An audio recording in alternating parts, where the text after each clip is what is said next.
మధురవాణి వెళ్తే పోవాలి. రెంకి శారుణక పక్కకు రావాలి. ప్రియమ్మ ఇక్కడికి రైట్. మైక్ ఎక్స్చేంజ్ చేసుకుంటాం. Song number 4.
लो मेरे भाइयों, मसीहा मेरा दुनिया में आया। सुन लो मेरे भाइयों, मसीहा मेरा दुनिया में आया। दुनिया में आया, मुक्ति को लाया। दुनिया में आया, मुक्ति को लाया। पापी को आके बचाया, बचाने यीशु दुनिया में आया। पापी को आके बचाया, बचाने यीशु दुनिया में आया। सुन लो मेरे भाइयों, मसीहा मेरा दुनिया में आया। सुन लो मेरे भाइयों, मसीहा मेरा दुनिया में आया। अभी अपने कदम यीशु का बेटा, अभी अपने कदम यीशु का बेटा। आदम का पुत्र कहलाता, कहलाने यीशु दुनिया में आया। आदम का पुत्र कहलाता, कहलाने यीशु दुनिया में आया। सुन लो मेरे भाइयों, मसीहा मेरा दुनिया में आया। सुन लो मेरे भाइयों, मसीहा मेरा दुनिया में आया। अंधों को आके गूंगों को बोले, अंधों को आके गूंगों को बोले। पैरों को शब्द सुनाया, सुनाने यीशु दुनिया में आया। पैरों को शब्द सुनाया, सुनाने यीशु दुनिया में आया।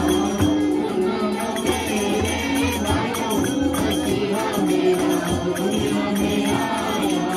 सुन लो मेरे भाइयों, मसीहा मेरा दुनिया में आया।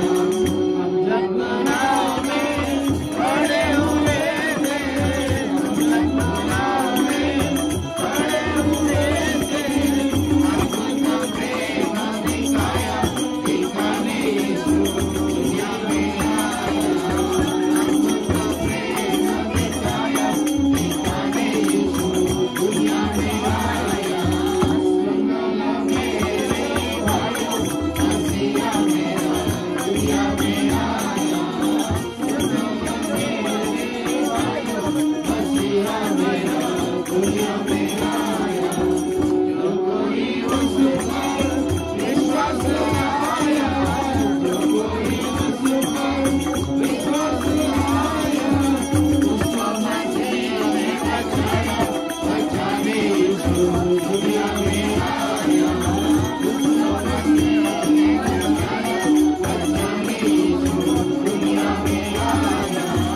सुन लो मेरे भाइयों, मसीहा मेरा दुनिया में आया। सुन लो मेरे भाइयों, मसीहा मेरा दुनिया में आया। సాంగ్ నెంబర్ 23 దానికి పక్కనే ఉంటుంది.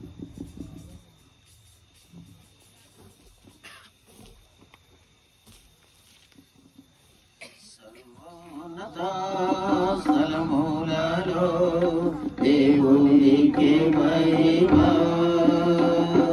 సర్వోన్నత స్థలములలో దేవునికి మహిమ. సర్వేశ్వరైన మనుషులకు సూర్యందున సమాధానం. సర్వోన్నత స్థలములలో దేవునికి మహిమ.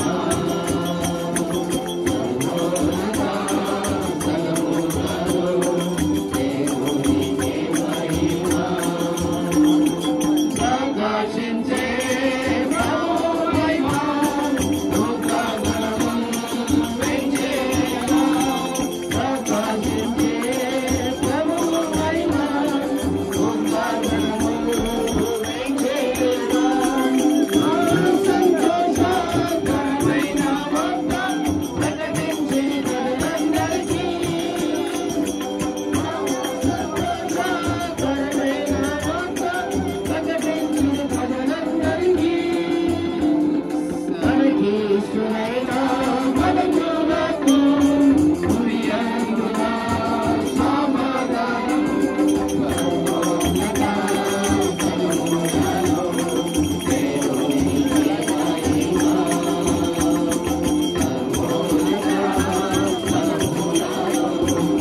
in Jesus, He came to love, heal and forgive.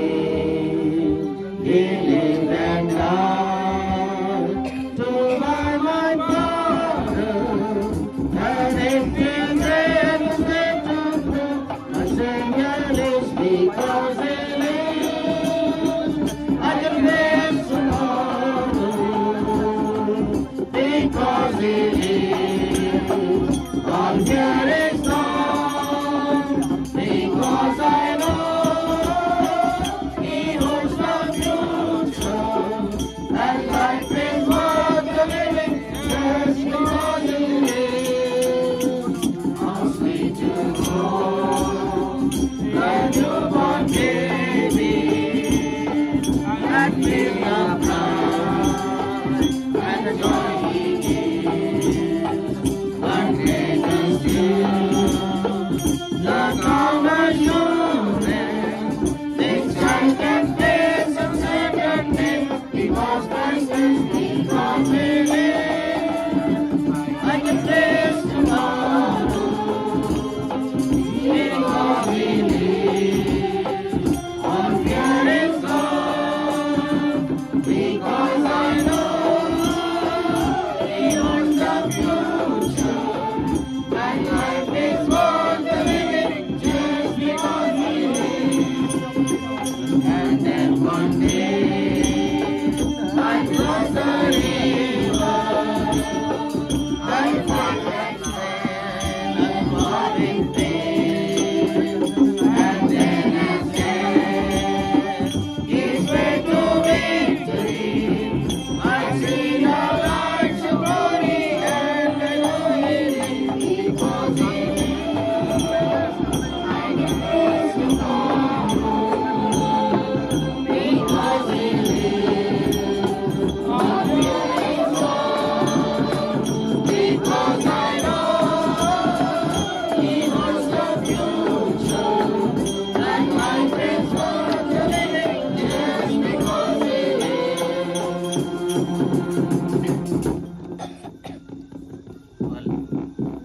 12 यीशु का नाम है सारे जमीन।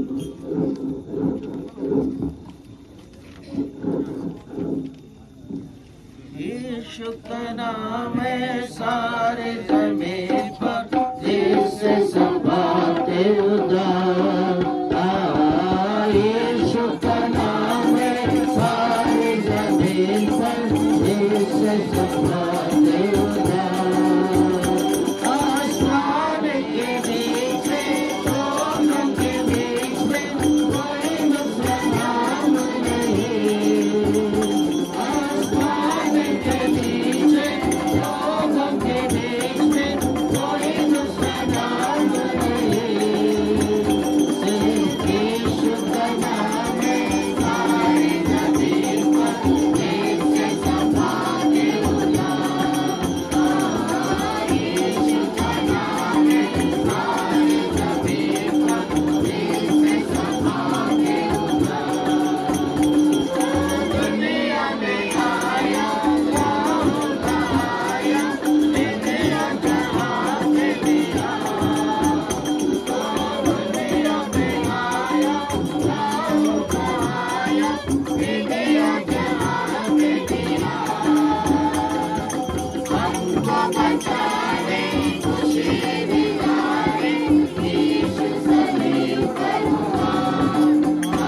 ధర్మశాస్త్రము దేనిని చేయజాలకపోయినా దానిని దేవుడు చేసెను అనేటువంటి లేఖన సత్యమును మీరు తెలుసుకోవాల్సిందిగా మనవి చేస్తుంటున్నాం.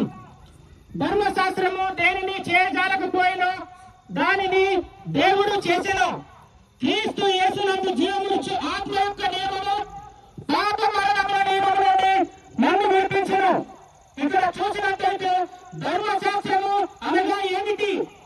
ధర్మశాస్త్రము అంటే నీతి విధులు, న్యాయ విధులు, కట్టడాలు, నియమ నిబంధనలు ఇవన్నీ కూడా ధర్మశాస్త్రములకు సంబంధించినవి. అంతేకాదండి, మానవుడు చేసేటువంటి ప్రతి నీతి క్రియ తనకున్నటువంటి జ్ఞానము చేత మంచి దాన ధర్మాలు, పుణ్య కార్యాలు ఇవన్నీ కూడా ధర్మశాస్త్రం కిందకి వస్తూ ఉంటున్నాయి. అంతేకాకుండా ధర్మశాస్త్రము ఏమి చెప్తా ఉంటుంది? ధర్మశాస్త్రము ఏమి తెలియజేస్తా ఉంటుంది అంటే పాపము వలన వచ్చే జీతము మరణమని, పాపము వలన వచ్చే జీతము మరణమని దైవ గ్రంథాలు ఘోషిస్తూ ఉంటున్నాయి. ఎవరైతే పాపము చేస్తారో వారందరూ పాపములకు దాసి అని ధర్మశాస్త్రం బోధిస్తూ ఉంటుంది. ఇక్కడ ఎవరైతే శరీరంలో ఎవరైతే జన్మిస్తారో వారందరూ పాపులని దైవ గ్రంథాలు ఘోషిస్తూ ఉంటున్నాయి. ఇంకా ఏం చెప్తూ ఉంటున్నాయంటే నీతిమంతుడు లేరు, ఒక్కడును లేరని దైవ గ్రంథాలు ఘోషిస్తూ ఉంటున్నాయి. నీతిమంతుడు లేరనంటే మనం చూసుకున్నట్లయితే చిన్న బిడ్డ మొదలుకొని వృద్ధాప్యంలో ఉన్న వరకు ఎంతో తప్పు చేస్తూ ఉంటున్నారు. ఇక్కడ ఎక్కడ కూడా ఎవరు కూడా పాపము చేయమని ఇద్దరు గోప్యంగా పెట్టుకోలేదండి. కానీ మానవుడికి పాపం అనేది స్వాభావికంగా వచ్చేదే. మానవుని యొక్క పాపమే, మానవుని యొక్క స్వభావమే పాపముగా ఉన్నది. కనుక మానవుడు చిన్న బిడ్డ మొదలుకొని తప్పులు ఎదుటబట్టాలు ఆడుతూనే ఉంటాడు. దైవ గ్రంథాలు ఏమని ఘోషిస్తూ ఉంటున్నాయంటే నరుని యొక్క హృదయము బాల్యము నుండే చెడ్డదని చెప్తా ఉంటున్నాయి. ఇది మన యొక్క పాపం ఎక్కడి నుంచి వచ్చిందని చూసుకున్నట్టయితే మన యొక్క పితరుల నుండి ఈ యొక్క పాపం అనేది మనుషులోనికి వచ్చింది. ఆజ్ఞను ఎప్పుడైతే మానవుడు అతిక్రమించినాడో పాపము శరీరంలోనికి రావటం వలన మరణం అనేది సంభవించింది. అంతేకాకుండా ధర్మశాస్త్రం అంటే ఏమిటి? నీతి క్రియలు చేయటము, దాన ధర్మాలు చేయటము, వేరే వాళ్లకు మేలు చేయటము, ఎప్పుడైనా సమస్య వచ్చినప్పుడు వారిని ఆదుకోవటము అనేది యొక్క నియమాలన్నీ ధర్మశాస్త్రము చెప్తా ఉంటుంది. కానీ మనిషి చేసేటువంటి మంచి కార్యాల వలన, పుణ్య కార్యాల వలన మనిషికి నీతి అనేది ఆపాదించబడదని దైవ గ్రంథాలు ఘోషిస్తూ ఉంటున్నాయి. ఇక్కడ చూసినట్టయితే శరీరంలో పుట్టినటువంటి ప్రతి మనుష్యుడు ధర్మశాస్త్రంలో జన్మించినాడని దైవ గ్రంథాలు ఘోషిస్తూ ఉంటున్నాయి. అంతేకాకుండా ధర్మశాస్త్ర సంబంధమైనటువంటి నీతి విధి నెరవేర్చాలని చెప్పి దేవుడు పాప శరీరాకంలో జన్మించినాడు. మరి ధర్మశాస్త్ర సంబంధమైన నీతి అంటే ఏమిటి?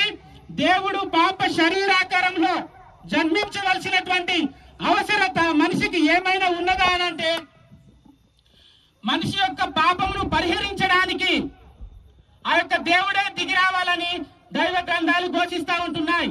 ఎందుకు అనంటే దేవుడు పరలోకంలో నుంచి చూస్తా ఉంటున్నప్పుడు ఆ యొక్క భూమి మీద ఉన్నటువంటి ఏ నరుడు కూడా, ఏ నరుని యొక్క హృదయంలో గాని రక్త మాంసంలో గాని నీతి అనేది, మంచి అనేది దేవునికి కనిపించలేదు. ఇంకా మనిషి ఎట్లా ఉన్నాడు అనంటే రక్తములో, పాపములో పొర్లాడి పడుతున్నటువంటి ఆ యొక్క పరిస్థితి. దేవుడు తన యొక్క స్వాస్థములతో మనిషిని ఎంతో ప్రేమగా నరుణ్ణి సృష్టించినాడు. కానీ నరుడు ఎప్పుడైతే దేవునికి విరోధముగా పాపము చేసినాడో మరణం అనేది సంభవించింది. మరి ఆ యొక్క ప్రేమ కలిగినటువంటి దేవుడు మనల్ని రక్షించడానికి నీ పాపమును నా పాపమును, సర్వలోకం యొక్క పాపమును పరిహరించడానికి ఆయనే పాపపు శరీరాకారంలో దేవుని యొక్క కుమారునిగా జన్మించినాడు. ఆయన యొక్క జన్మలో పాపము లేదు, ఆయన యొక్క కర్మలో పాపం లేదు. ఎవరైనా తప్పు చేస్తే వారిని పాపం అనేది పట్టుకుంటా ఉంటుంది. కానీ యేసు క్రీస్తు జన్మలో పాపము లేకుండా జన్మించినాడు. యేసు క్రీస్తు కర్మలో అనగా 33.5 సంవత్సరాలు ఈ యొక్క భూమి మీద జీవించాడు. 33.5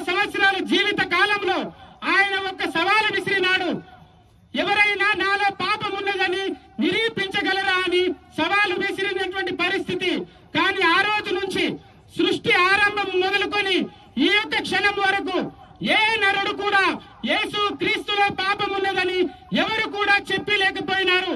ఎందుకనంటే దైవ గ్రంథాలు ఘోషిస్తా ఉంటున్నాయి, యేసు క్రీస్తులో పాపము లేదు, ఆయన చేసినటువంటి దేనిలో కూడా పాపము లేదు. అందుకని ఆయన పాపరహితుడు కాబట్టే దేవుడు ఏం చేసినాడంటే ఆయనను తన యొక్క అద్వితీయ కుమారుడుగా యేసు క్రీస్తును ఈ లోకంలోనికి పంపించినాడు. ఎందుకు అనంటే నీ యొక్క పాపమును నా యొక్క పాపమును పరిహరించడానికి, సర్వలోకం యొక్క పాపమును వారి యొక్క రక్తంలో మాంసంలో పాపము దాగి ఉన్నది కనుక మనిషి ఏం చేస్తా ఉంటున్నాడంటే రక్త మాంసములో ఉన్నటువంటి పాపమును కడుక్కోవడానికి ఎంతో పుణ్య కార్యాలు, యాగాలు, యజ్ఞాలు చేస్తా ఉంటున్నాడు. కొంతమంది అయితే తలక్రిందులుగా తపస్సులు చేస్తా ఉంటున్నారు. ఇంకా కొంతమంది అయితే కుటుంబంకు కూడా దూరంగా ఉండి పాపమును ఏ విధంగా త్యజించాలని చెప్పేసి వారిని వారు కొన్ని దినాలు ప్రతిష్ఠించుకుంటా ఉంటున్నారు. కానీ నిజముగా మనం ఆలోచించినట్టయితే గుట్టలలో గాని, పుట్టలలో గాని, చెట్లలో గాని ఏ విధమైనటువంటి స్థలములో పాపము లేదు గాని మనిషి యొక్క రక్త మాంసములలోనే పాపము ఉన్నదని దైవ గ్రంథాలు ఘోషిస్తున్నటువంటి సమయంలో దేవుడు తన యొక్క కుమారుడైనటువంటి యేసు క్రీస్తును ఈ లోకంలోకి పంపించాడు.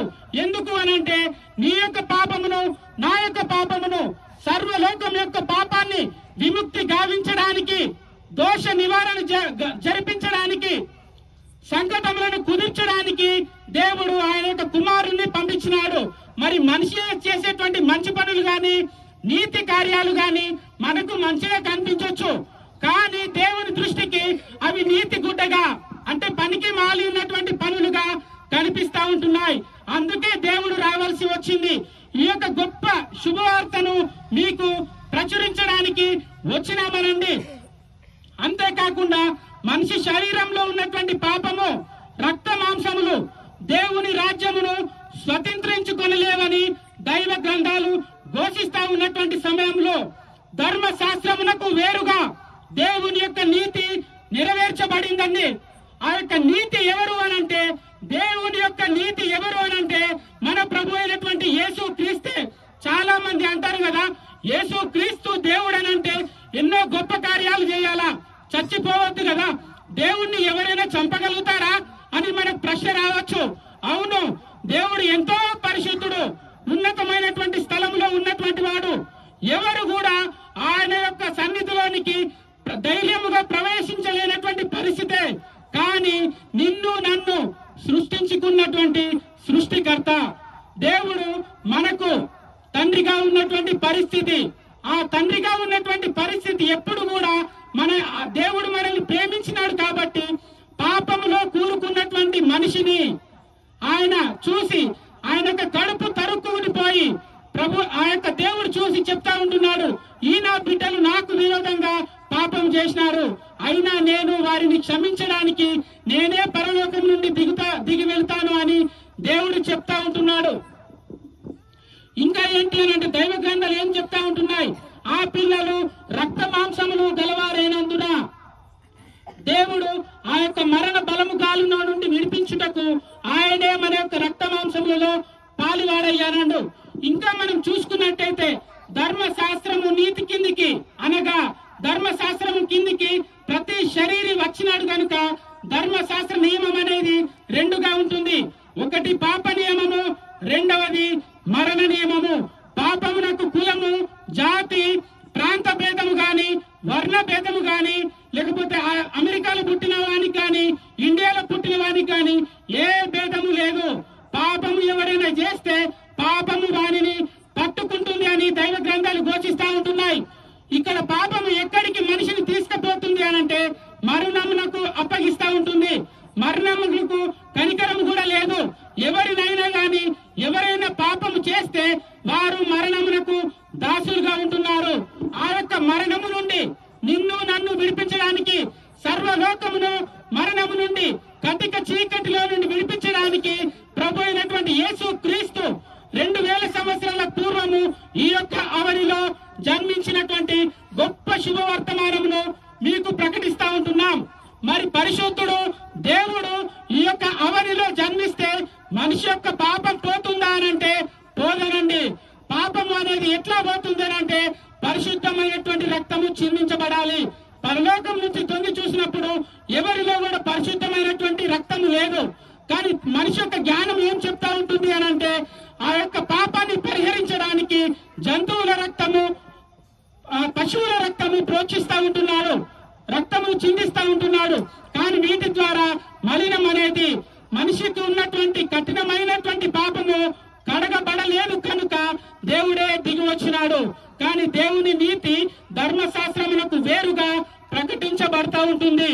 యేసు క్రీస్తు ప్రభుల వారు శిలువపైకి ఎక్కి నీ యొక్క పాపాన్ని పరిహరించడానికి, నీ యొక్క దోషాన్ని నివారించడానికి ఆయన పాపమును జయించినాడు, మరణములను జయించినాడు, మరణపు యొక్క ముళ్ళును విరిచినాడు, సైతానును ఓడించినాడు. దేవుడు మనకు యేసు క్రీస్తును ఒక వరముగా మనకు దయచేసినాడు. సర్వలోక మానవులను పాప పరిహరించడానికి ఆయనే ఒక వరముగా మనకు అనుగ్రహించినటువంటి గొప్ప శుభ సందేశాన్ని మేము మీకు ప్రకటిస్తా ఉంటున్నాం. మరి మన యొక్క పాపములను కడుక్కోవడానికి మనం ఏం చేయాలి? మీరు ఉన్న చోటనే ప్రభువా నా యొక్క జన్మలో పాపం ఉన్నది, నా యొక్క హృదయంలో పాపం ఉన్నదని నేను ఒప్పుకొనుచున్నాను, ప్రభువా నా యొక్క హృదయంలోనికి రా, నిన్ను స్వంత రక్షకునిగా నేను అంగీకరిస్తుంటున్నాను, నేను జన్మతః పాపిని, నా యొక్క తల్లి నన్ను పాపంలోనే గర్భము ధరించినదని ఎవరైనా విశ్వసించినట్లయితే వెంటనే దేవుని యొక్క సమాధానము మీ యొక్క హృదయంలోనికి వచ్చి యేసు క్రీస్తు యొక్క రక్తము నీ యొక్క సమస్తమైనటువంటి పాప దుర్నీతి నుండి కడిగి నిన్ను పవిత్రునిగా శుద్ధులుగా చేస్తా ఉంటుంది. దేవుని యొక్క నీతి యేసు క్రీస్తు గనుక దేవుని యొక్క నీతి యేసు క్రీస్తు నీతి నీకు ఎవరైతే అంగీకరిస్తారో దేవుని యొక్క నీతి వారికి కూడా ఆపాదించబడుతుంది. దేవుని యొక్క పరిశుద్ధత వారికి ఆపాదించబడుతుంది.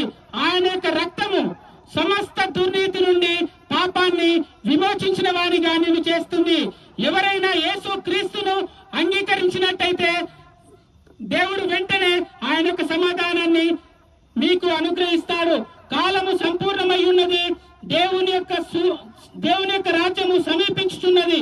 సువార్తను నమ్ముడని 2000 సంవత్సరాల పూర్వము ఒక కేక ప్రకటిస్తా ఉంటుంది. ఈ యొక్క దినాన మీకు మేము ప్రకటిస్తా ఉంటున్నాం. మీ ఏంటి ఆ యొక్క సువార్త? నిజమైనటువంటి సువార్త దేవుడే సర్వలోక మానవుల యొక్క పాప పరిహారార్థమై దోష నివారణ కొరకు ఆయన శరీరధారి అయి కృపా సత్య సంపూర్ణుడుగా ఈ యొక్క భూమి మీద అవతరించినాడు.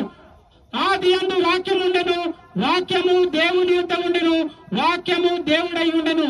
ఆ యొక్క వాక్యమే శరీరధారి అయి కృపా సత్య సంపూర్ణుడుగా మన మధ్య నివసించెను. ఆ దేవుని గురించి అనగా యేసు క్రీస్తు నీ కొరకు నా కొరకు కల్వరి శిలువలో మరణించి నీ పాపాన్ని నా శాపాన్ని ఆ యొక్క పరిహరించడానికి యేసు క్రీస్తు ఈ యొక్క లోకంలో మరణించినారండి. ఎవరైనా యేసు క్రీస్తుని నమ్మినట్టయితే మీ కొరకు మేము ప్రార్థన చేస్తాం. పరిశుద్ధమైన మా తండ్రి, ప్రేమ కలిగిన దేవ, మానవులకు అందుబాటులో వెతుకున్న వాక్యానికి నీరు కట్టి ఫలింపు చేయమని మీ కృప కొరకు వేడుకుంటూ మీ సహాయాన్ని దయచేయమని కూడిక అంతం వరకు మీ సహాయాన్ని దయచేసి నడిపించమని యేసునామమున ప్రార్థిస్తున్నాము తండ్రి. Song number 9.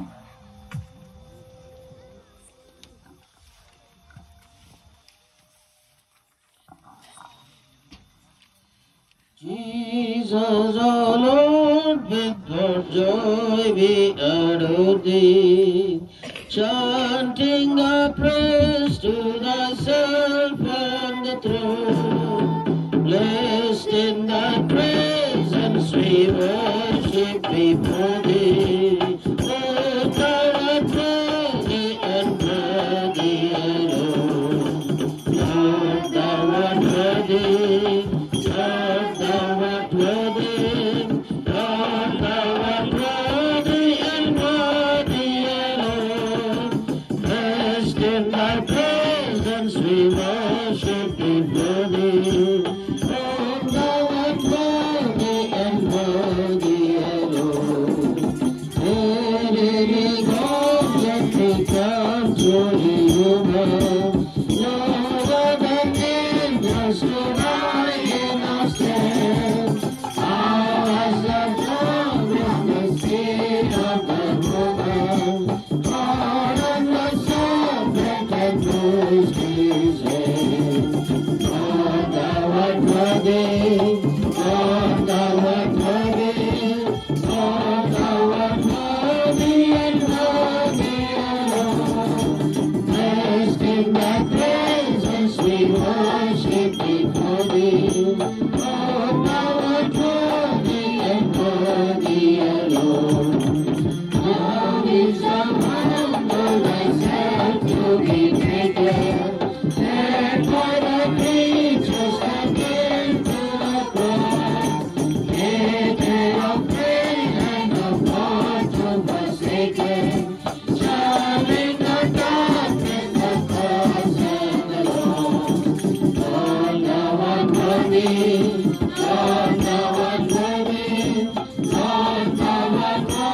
ఆశ్చర్యకరుడు ఆలోచన బలవంతుడైన ప్రభు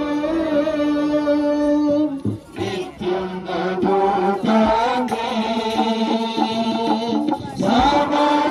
సమాధానాధిపతి నిత్యం నభూతాంగే సమాధానాధిపతి Shishogana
దేవుని యొక్క సువార్త మరొకసారి ప్రకటించక ముందు తలలు వంచి ప్రార్థన చేసుకొని మరి సువార్తను ప్రకటిద్దాం. ప్రేమగల మా తండ్రి, దయగల మా నాయన, కృపగల మా రక్షక, సాయంకాల సమయంలో ప్రభు నీ యొక్క సహాయాన్ని కోరుకుంటున్నావు. ప్రభు నారపల్లికి మమ్మల్ని తీసుకొచ్చినటువంటి విధానాన్ని బట్టి వందనాలు. నీ సువార్త ప్రకటించుటకు నీ సహాయాన్ని నాయన, నీ యొక్క ఆత్మ యొక్క నడిపింపును, నీ యొక్క ఆత్మ అభిషేకంను కోరుకుంటున్నాం. సాయం దయచేస్తూ రమ్మని ప్రభువును ప్రియకుని యేసుక్రీస్తు వారి పేరిట వేడుకుంటున్నాం తండ్రి. సహోదర సహోదరులారా, ఈ సాయంకాల సమయంలో అంటే ఈ డిసెంబర్ నెలలో చల్లగా ఉన్నటువంటి ఈ సమయము 2023 సంవత్సరాల పూర్వము పరిస్థితులు కూడా ఇలానే ఉన్నాయి. అప్పటికి ఇప్పటికి పరిస్థితులు ఏం మారలా. మీకందరికి తెలిసిన విధంగా గ్రీటింగ్ కార్డులో యేసుక్రీస్తు ప్రభు వారు ఒక పశువుల పాకలో ఉండడం మీరు చూస్తారు. అరే, పశువుల పాక ఎందుకని మీకు ఎప్పుడైనా అనుమానం వచ్చిండొచ్చు. అయితే పశువుల పాకలో ఉండాల్సిన అవసరం ఏంటంటే, ఆయన తల్లి అయినటువంటి మరియా, ఆయన తండ్రి అయినటువంటి యోసేపు, ఆయన మరియా నెలలు నిండినటువంటి గర్భవతిగా ఉంది. అయితే ఆ సమయంలో అక్కడ సెన్సస్ తీసుకున్నారు. మన దగ్గర ఎలాగో ఎలక్ట్రల్ సెన్సస్ తీసుకుంటారో అక్కడ జనాభా లెక్కలను తీసుకున్నారు. జనాభా లెక్కలను తీసుకున్నప్పుడు వీరిద్దరు కూడా వారి స్వగ్రామమైనటువంటి బెత్లెహేంలోనికి వచ్చారు. బెత్లెహేంలోనికి వచ్చి ప్రతి ఇంటి తలుపు తట్టారు. వీళ్ళకి అక్కడ సొంత ఇల్లు కానీ లేకపోతే సొంత స్థలం కానీ ఏమీ లేదు. కానీ మరి వచ్చి ప్రతి ఇంటి తలుపు తట్టుతున్నటువంటి వారుగా ఉంటున్నారు. ఏ ఇంటికి పోయినా ఒకటే సమాధానము. ఆ సమాధానం ఏంటంటే, స్థలం లేదు, స్థలం లేదు, స్థలం లేదు. ఎక్కడ ఉండాలో అర్థం కాక పశువుల పాకలో ఇంత చిన్న చోటు చూసుకొని ఉన్నారు. పశువుల పాకలోనికి అయితే ఇంకా ఎవరి అనుమతి అక్కర్లేదు, లేకపోతే అక్కడ ఉన్నటువంటి యజమాని యొక్క అనుమతి తీసుకున్నారు, తెలియదని. కానీ మొత్తం మీద పశువుల పాకలో కొంచెం వారికి స్థలం దొరికింది. ఆ స్థలంలో వాళ్ళు ఉన్నారు. చెప్పొచ్చేది ఏంటంటే, ఆ పరిస్థితి నేడు కూడా ఉంది. ప్రభువారు ఆయన రక్షకుడిగా ఉండి మన హృదయాల్లోనికి రావడానికి, మన హృదయాల్లో చోటు సంపాదించుకోవడానికి ప్రతి హృదయాన్ని నడుతున్నాడు. సమాధానం అప్పుడు ఇప్పుడు ఒకటే. ఆ సమాధానం ఏంటంటే, స్థలం లేదు. ప్రభువా, నీకు స్థలం లేదు. అన్నిటికి స్థలం ఉంది, ప్రభువా నీకు మాత్రం స్థలం లేదు. ఆయన నీ రక్షకుడు, ఆయన నీ సృష్టికర్త. నిన్ను సృష్టించినటువంటి దేవుడు, నన్ను సృష్టించినటువంటి దేవుడు. మన సృష్టికర్తకే స్థలం లేనప్పుడు మన హృదయాల్లో పాపపు చీకటి తప్పిస్తే ఇంక మరి ఏముంటుంది? చీకట్లో ఉండడానికి అలవాటు పడ్డాం. పశువుల పాకలో కూడా చీకటి ఉంది. ఆ చీకటికి అలవాటు పడ్డాం. ఎందుకంటే వెలుగుకు రావడానికి ఎప్పుడు కూడా పాపం చేసేటటువంటి వాడు, క్రిమినల్ మైండ్ ఉన్నటువంటి వాడు, పాపంలో తన యొక్క స్కీమ్స్ ని, తన ప్లాన్ ని ఇంప్లిమెంట్ చేయాలనుకున్న వాడు ఎప్పుడు కూడా చీకటిని కోరుకుంటాడు. మనం కూడా నేటి దినాన చీకటిని కోరుకుంటున్నాం. అప్పటి కాలపు పరిస్థితులకు ఇప్పటి కాలపు పరిస్థితులకు పోలికలు లేవా? తప్పకుండా పోలికలు ఉన్నాయి కదా. ఆనాడు కూడా చిమ్మటి చీకటి, ఆ పశువుల పాకలో చిమ్మటి చీకటి, ఏమాత్రం కూడా ఇది ఏమి కనబడినటువంటి స్థితిలో ఉంటున్నారు. అయితే నేటి దినాన మరి ప్రభు మన యొక్క హృదయపూర్వక తలుపును తడుతున్నాడు. ఏమైనా స్థలం ఉందా? ఏమైనా స్థలం ఉందా? ప్రియులారా, దేవుని యొక్క గ్రంథమైనటువంటి బైబిల్, దాంట్లో చివరి పుస్తకము ప్రకటన గ్రంథము. ఆ ప్రకటన గ్రంథంలో ఈ రీతిగా రాయబడి ఉంది. ఆ ప్రకటన యేసుక్రీస్తు వారి రెండవ రాకడ యొక్క ప్రత్యక్షత. ఆ రెండవ రాకడ యొక్క ప్రత్యక్షతకు ముందు ప్రభు ఆ యొక్క అధ్యాయంలో ఈ మాట, మొదటి అధ్యాయంలో ఈ మాట రాయించి పెట్టాడు. ఆ మాట ఏంటంటే, ఇదిగో నేను తలుపు వద్ద నిల్చుండి తట్టుచున్నాను, ఎవరైనా నా స్వరం నేను తలుపు తీసిన యెడల నేను వాని హృదయంలోనికి వస్తాను అంటున్నాడు. హృదయంలోనికి రావడం ఎందుకు అంటే, అది ఇట్ డినోట్స్ ఫెలోషిప్, అంటే సహవాసం చేయడానికి వస్తున్నాడు. మన హృదయంలో రాజుగా ఉండడానికి వస్తున్నాడు. మనల్ని రక్షించడానికి మన హృదయంలో స్థానం కోరుకుంటున్నాడు. అయితే మనం అనేక విషయాల్లో మనము తప్పనటువంటి వారంగా ఉంటున్నాం. కాబట్టి ఆయన దర్శించే కాలమును మనము పోగొట్టుకున్నటువంటి వారంగా ఉంటున్నాం. ఏది సమాధానం ఇస్తుందో మనకు తెలియదు, సమాధానం దేని వల్ల ఇస్తుందో తెలియదు. ఆయన ఈ భూమి మీద నడియాడినటువంటి కాలంలో యెరూషలేము గురించి అదే చింతించాడు, అదే వగచాడు, అదే ఏడ్చాడు. అయ్యో యెరూషలేమా, నీకు సమాధాన కాలం ఏంటో నీకు అర్థం కాల, సమాధానాధిపతి ఎవరో నీకు అర్థం కాల. నేటి దినాన కూడా సమాధాన కాలం ఏంటో, సమాధానాధిపతి ఎవరో, దేంట్లో సమాధానం ఉందో ప్రజలు తెలియక చీకటిలో, పాపం చీకటిలో కొట్టుమిట్టాడుతున్నటువంటి వారుగా ఉంటున్నారు. అనేక మంది ఏమనుకుంటారంటే ఈ పాపానికి నిష్కృతి లేదు, చావు ఒకటే గతి అనుకుంటారు. ప్రియులారా, చావు గతి కాదు, ప్రభు గతి. మనందరికీ ప్రతి ఒక్క పాపానికి ఆ సొల్యూషన్ ఎవరు అంటే ప్రభువే. మన యొక్క దుర్గతికి, మన యొక్క దుస్థితికి సరైనటువంటి సొల్యూషన్, సరైనటువంటి మార్గం ఎవరు అంటే ప్రభువే. ఆ ప్రభువును అంగీకరించేటటువంటి వారంగా ఉండాలి. ఆయన తలుపు కొట్టినప్పుడు మనము ఆ శబ్దం విని ఆ తలుపును తీసేటటువంటి వారంగా ఉండాలి. హృదయాలు కఠినపరచబడి వాక్యం విన్నప్పటికీ యేసుక్రీస్తు ప్రభువు ఎవరో యూట్యూబ్ లో కానీ లేకపోతే టీవీల ద్వారా కానీ ఇతర మార్గాల ద్వారా విన్నప్పటికీ స్థలము లేదనేటటువంటి వారంగా మనం ఉంటున్నాం. ఇంకొక మాట అదేంటంటే, ఆయన ఈ లోకంలోనికి వచ్చినప్పుడు తన వారు ఆయన నిరాకరించినటువంటి వారుగా ఉన్నారని యోహాను రాస్తున్నాడు. తన వారి యొద్దకు వచ్చాడు, తాను తన చేతులతో నిర్మించుకున్నటువంటి తన వారి యొద్దకు వచ్చాడు. అయితే తన వారు ఆయన నిరాకరించినటువంటి వారుగా ఉంటున్నారు. ఎందుకు నిరాకరించారు అంటే, ప్రతివాడు కూడా తన యొక్క పాపపు యొక్క భోగమును అనుభవించడానికి వాడు నిరాకరిస్తున్నటువంటి వాడుగా ఉంటున్నాడు. పాపము మొట్టమొదటిగా అది ఎలా ఉంటుందంటే, అది మన హృదయానికి టెంపరీగా అంటే కొంచెం కాలము సంతోషాన్ని ఇచ్చేదిగా ఉంటుంది. కానీ తర్వాత దాని యొక్క పర్యావసనము మరణమే. మనం న్యూస్ పేపర్ చూసినట్లయితే న్యూస్ పేపర్ లో క్రిమినల్ పేజ్ అని ఉంటుంది. ఆ క్రిమినల్ పేజ్ లో చూసినప్పుడు వాళ్ళు ఎలా వస్తారంటే వాళ్ళ ఆ స్థితిలోనికి ఎలా వచ్చారు, లేకపోతే తప్పు చేసిన వాడు ఎందుకు చచ్చిపోయాడు, ఎందుకు ఉరేసుకున్నాడు, లేకపోతే ఎందుకు తను ఆత్మహత్య చేసుకున్నాడు అన్న పరిస్థితి పరిశీలించినట్లయితే ఆ పాపము అని వెంటాడింది. పాపము మొట్టమొదటిగా మనం చూసుకున్నట్లయితే అది ఎంతో చాలా అది మోసకరంగా, అది ఆకర్షణీయంగా, రమణీయంగా ఉంటుంది. కానీ పాపం చేసిన ప్రతి వాడిని కూడా ఆ ఫలితాన్ని అనుభవించాల్సి వచ్చినప్పుడు అది మరణకరమైన ఫలితమే. దేవుని యొక్క వాక్యంలో ఆ మాట స్పష్టంగా రాయబడి ఉంది. For the wages of sin is death అని. పాపం వల్ల వచ్చే జీవితం మరణము.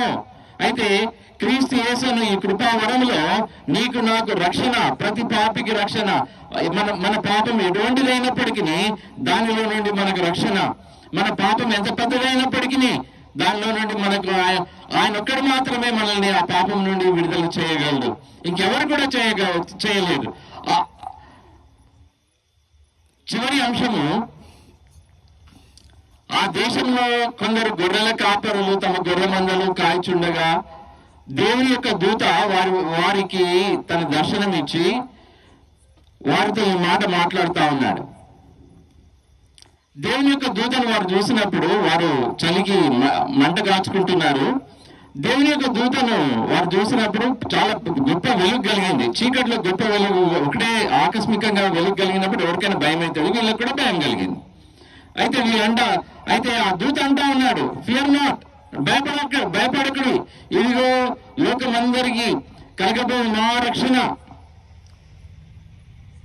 లోక రక్షకుడు మీ కొరకు పుట్టి ఉన్నాడు. మా రక్షణ తర్వాత ఏంటంటే లోక రక్షకుడు మీ కొరకు పుట్టి ఉన్నాడు. He is the saviour of the world. ఇది ఒక దేశానికి, ఒక రాష్ట్రానికి, ఒక ప్రాంతానికి ఇది లిమిట్ అయి లేదు. He is the saviour of the world. ప్రకటించింది ఏదో న్యూస్ పేపర్ కానీ, ఏదో సోషల్ మీడియాలో యూట్యూబర్ కాదు. ఇది పరలోకం నుండి ఒక దేవదూత ప్రకటిస్తా ఉన్నాడు, సత్యమును ప్రకటిస్తా ఉన్నాడు. ఆ సత్యం ఏంటంటే ఈయన లోకరక్షకుడు. మనము ప్రాంతీయ లేకపోతే మనం దేశ బౌండరీస్ ను బట్టి ఏమంటామంటే మన దేవుడు అవునో కాదు, లేదు ఈయన మనందరి దేవుడు, మన సృష్టికర్త ఉంటున్నాడు. మనల్ని రక్షించడానికి ఆయన ఈ లోకంలోనికి వచ్చినటువంటి దేవుడుగా ఉంటున్నాడు.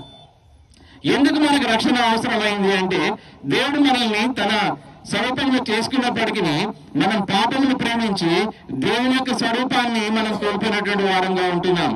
మీరు ఎవరైనా బాగా కోపంలో ఉన్నప్పుడు చూడండి, వాళ్ళ ముఖం ఎలా ఉంటుందో. ఏమాత్రం కూడా వాళ్ళ ఆ కోపంలో ఉన్నటువంటి మనుషుని యొక్క ముఖంను మనం చూడలేము. అసూయ ఉన్నప్పుడు ఒక ముఖం చూడండి, ఏమాత్రం చూడలేము. ఎప్పుడు చూడగలం? సంతోషంగా ఉన్నప్పుడు, వాళ్ళు నవ్వుతున్నప్పుడు మనం చూడగలం. అయితే మీదికి నవ్వు ఉండొచ్చు కానీ అంతరంగంలో ద్వేషం ఉండొచ్చు. అంతరంగంలో మీదికి అందరం మంచిగా కనపడవచ్చు కానీ అంతరంగంలో పాపం ఉండొచ్చు. ఇటువంటి వారిని రక్షించుటకు దేవుడు ఈ లోకంలోనికి వచ్చాడు. ఆ సందర్భంగా దూత చెప్తున్నటువంటి మాట ఏంటంటే, ఫియర్ నాట్, భయపడకుడి. ఎందుకంటే మనకు రక్షకుడు ఉన్నాడు. మనం రక్షించడానికి, దేనిని రక్షించడానికి, మన అంతరంగ పాపం నుండి రక్షించడానికి, మన యొక్క ఆత్మకు అంటుకున్నటువంటి మగిలి నుండి రక్షించడానికి ఈ రక్షకుడు గొర్రెపిల్లగా వచ్చాడు. He is like a bird in the manger. రాజుగా రాలే. రాజుగా ఉన్నట్లయితే మనం అందరము యుద్ధమాడి మనం రక్షిస్తాడని అనుకున్నాం. అవును, ఆయన యుద్ధమాడాడు. ఆయన భుజం మీద రాజ్యభారం ఉండును అని దేవుని యొక్క గ్రంథంలో ప్రవక్త ఎప్పుడో దాన్ని ప్రవచించాడు. ఆయన ప్రవచన సారం ఏంటంటే, ఆయన భుజం మీద రాజ్యం ఉంటే, అవును, ఆయన భుజం మీద నీ పాప భారం నా పాప భారము. ఒక రాజ్యం వేయడానికి ఇష్టపడ్డాడు. ఏ రాజ్యం? పరలోక రాజ్యం వేయడానికి ఇష్టపడ్డాడు. ఈ లోక రాజ్యం కాదు, ఈ భూలోక రాజ్యంలోకి ఆయన అధిపతిగా ఉంటున్నాడు. ఆయన రాజులో ఉంటాడు, రాజుగా ఉంటాడు, ప్రభుగా ఉంటున్నాడు. కానీ ఈ రాజ్యాన్ని ఇవ్వడానికి కాదు, పరలోక రాజ్యాన్ని, నిత్యమైనటువంటి రాజ్యాన్ని, శాశ్వత రాజ్యాన్ని ఆయన చేయడానికి ఇష్టపడ్డాడు. అదే గొల్లలకు అందినటువంటి శుభవర్తమానం. మీరు వెళ్ళి చూడండి, గొల్లలు వెళ్ళి చూశారు, ఆనందభరితులయ్యారు. గొల్లలకు సువార్త ప్రకటించబడింది. ఈ రోజున మీకు కూడా ఈ యొక్క సంఘం తరఫున సువార్త ప్రకటించబడతా ఉంది. ఏం ప్రకటిస్తున్నారయ్యా? ఈ మైక్ మీరు ఏం చెప్తున్నారు? దేవునికి సువార్త చెప్తా ఉన్నాం. మన బ్రతుకులకు, మన హృదయాలకు ఆనందము ఎక్కడి నుండి వస్తుందో ఆ మార్గాన్ని తెలియజేస్తా ఉన్నాం. ఇది దేవుని మార్గము, దేవుని యొక్క కృపావరమైనటువంటి గిఫ్ట్ ఆఫ్ గ్రేస్. కృపావరం అంటే గిఫ్ట్ ఆఫ్ గ్రేస్. ఈ కృపావరమును ఎవరైతే అంగీకరిస్తారో వారి హృదయంలో చెప్పనాశక్యమైన మహిమాయుక్తమైనటువంటి సంతోషం. అది ఇంకా అది ఎవరు కూడా వర్ణించలేరు. ఎవరికి వారు అనుభవించాలా. మన పాపాలని మనం ఒప్పుకున్నప్పుడు, ప్రభువా, యేసు ప్రభువా, నువ్వు నా నిమిత్తమై ఈ లోకంలోనికి నా నిమిత్తమే ఈ లోకంలోనికి వచ్చి నా పాపం నిమిత్తమై కల్వరి శిలువలో నా పాపంలోకి రావాల్సిన ప్రాయశ్చిత్తాన్ని నువ్వు చెల్లించి వేసినందుకు నీకు వందనాలు. ఇక నుండి నా పాప జీవితాన్ని నేను వదిలివేస్తున్నానని నువ్వు నీ హృదయంలో ఒప్పుకున్నట్లయితే, నీ హృదయంలో ప్రార్థించినట్లయితే దేవుడు నీ హృదయాన్ని సంతోషంతో నింపుతాడు. ఎటువంటి సంతోషం అంటే చెప్పనాశక్యమైన సంతోషం అని ఇప్పుడే చెప్పాను. ఆ సంతోషంతో నింపుతాడు. ఆఖరణ జ్ఞానులు ఆయన వెతికారు.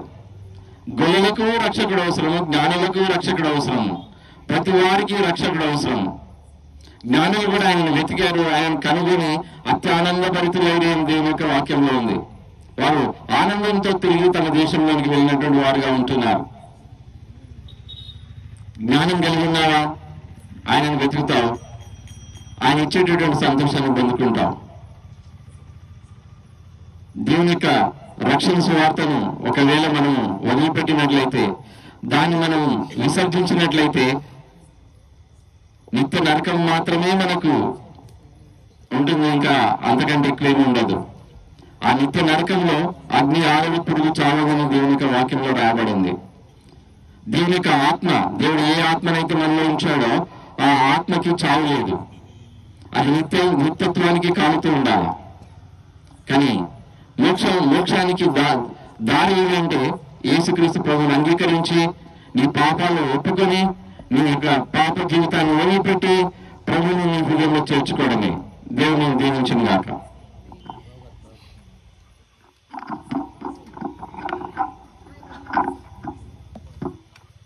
పరిశుద్ధుడా, ప్రేమ గల తండ్రి, మీ పాదాల కొందనాలు స్తోత్రాలు.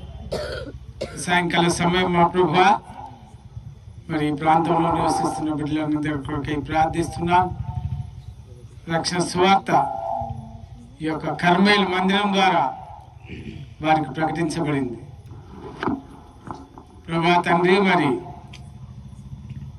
వాక్యాన్ని విని యేసుక్రీస్తు ప్రభువారు 2023 సంవత్సరాల క్రితం నా పాపముల కొరకై ఈ లోకానికి వచ్చాడు. నా పాపములన్నీ కూడా ఆయన మీద వేసుకున్నాడు. నేను పొందవలసిన శిక్ష నాకు బదులుగా శిలువలో ఆయన మరణించాడు. మరి ఆయన యందు విశ్వాసం వస్తే నిత్య జీవం, పాపం నుంచి విడుదల, మరి ఆయన ద్వారా పరలోకానికి మార్గమని, ఆయన యందు విశ్వాసం ఉంచడం ద్వారా సమాధానము, సంతోషం, నెమ్మది, ఈ లోక యాత్ర ముగించిన తర్వాత నిత్యత్వంలో మరి నిత్య జీవంలో ప్రవేశించే గొప్ప భాగ్యం, ఆ మోక్షం విన్న ప్రతి ఒక్కరు పొందుకున్నట్లుగా హృదయాలు మెత్తపరచండి. వాక్యపు వెలుగు దయచేయండి. ప్రభా కృప చూపండి. ఏ ఒక్కరు నశించటం మీకు చిత్తము కాదు. ప్రతి ఒక్కరి కొరకై మీరు ప్రాణం పెట్టి ప్రాయశ్చిత్త బలిగా అర్పించబడి ఈ లోకానికి నరరూపం ఎత్తినటువంటి లోకరక్షకుడు ప్రభా మీ కృపలో జ్ఞాపకం చేసుకోమని వాక్యాన్ని మా ప్రభు అంగీకరించి రక్షణ వాక్యం పొందుకునే గొప్ప ఆ యొక్క కృప ఈ బిడ్డలందరికీ కూడా దయచేయండి. ఈ గొప్ప ఉద్దేశంతో ఈ 2023 సంవత్సరం చివరి మాసం 23వ తారీఖున ప్రభా ఈ బిడ్డలను ప్రేమించి తీసుకుని వచ్చినటువంటి ఈ యొక్క సువర్తమానాన్ని బట్టి మీకు వందనాలు. మా తండ్రి, మా రక్షక, మీరే ఫలింపచేసి కృప చూపమని వేడుకుంటూ సాయంకాల సమయం మా తండ్రి మరి ఈ యొక్క కూడికలో పాల్పంపులు పొందిన ప్రతి బిడ్డను బట్టి కూడా మీకు వందనాలు. వాతావరణం ఎంతో అననుకూలంగా ఉన్నప్పటికీ వీళ్ళందరూ కూడా మీరు సమకూర్చినారు. మీరు రక్షణ సువార్తను ప్రకటించే భాగ్యం ఇచ్చినారు. ప్రతి ఒక్కరిని కూడా మీరు దీవించి ఆశీర్వదించారు. ప్రత్యేకంగా ఈ కాలనీలో నివసిస్తున్నటువంటి ప్రతి కుటుంబం కొరకు ప్రార్థిస్తున్నాం. ఎవరైతే బంధకాలు, పాపం యొక్క బంధకాలు, సమాధానం లేని స్థితి, మరి ఎవరైతే భారభరితమైన హృదయంతో ఉంటున్నారో, ప్రభా కష్టాలు, ఇరుకులు, ఇబ్బందుల్లో ఉంటున్నారో వారు మొట్టమొదట మీ యందు విశ్వాసం ఉంచడం ద్వారా సమాధానము, నెమ్మది, ప్రతి పరిస్థితి నుంచి లోకంలో విడుదల దయచేసి రానున్న రోజుల్లో నిత్యత్వం కొరకు సిద్ధపరచు కృప చూపమని మీకే వందనాలు చెల్లించుకుంటూ మా ప్రభు, మా రక్షకుడైనటువంటి యేసుక్రీస్తు వారి యొక్క శ్రేష్టమైన నామములో ప్రార్థించి అడిగి వేడుకొంటున్నాం మా తండ్రి.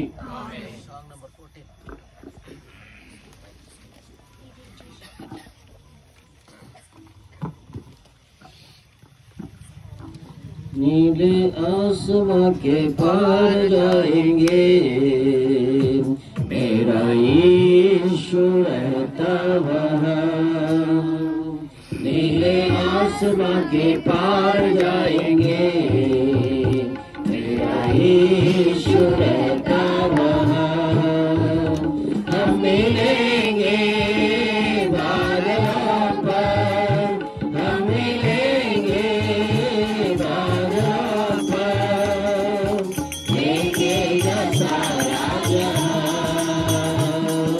देखेगा सारा जहां, नीले आसमां के पार जाएंगे, मेरा यीशु रहता वहाँ।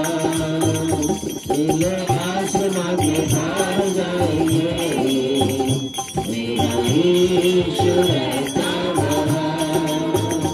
उसका कोई भी वादा न होगा बुरा, हर एक वादा उसका होता है पूरा। उसका कोई भी वादा, उसका आने का वादा भी पूरा होगा। देखेगा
మన ప్రభువైన యేసుక్రీస్తు కృప, తండ్రి అయిన దేవుని ప్రేమ, పరిశుద్ధాత్మ దేవుని యొక్క అన్యోన్య సహవాసం ఇప్పుడు మనందరికీ తోడేడుగాక.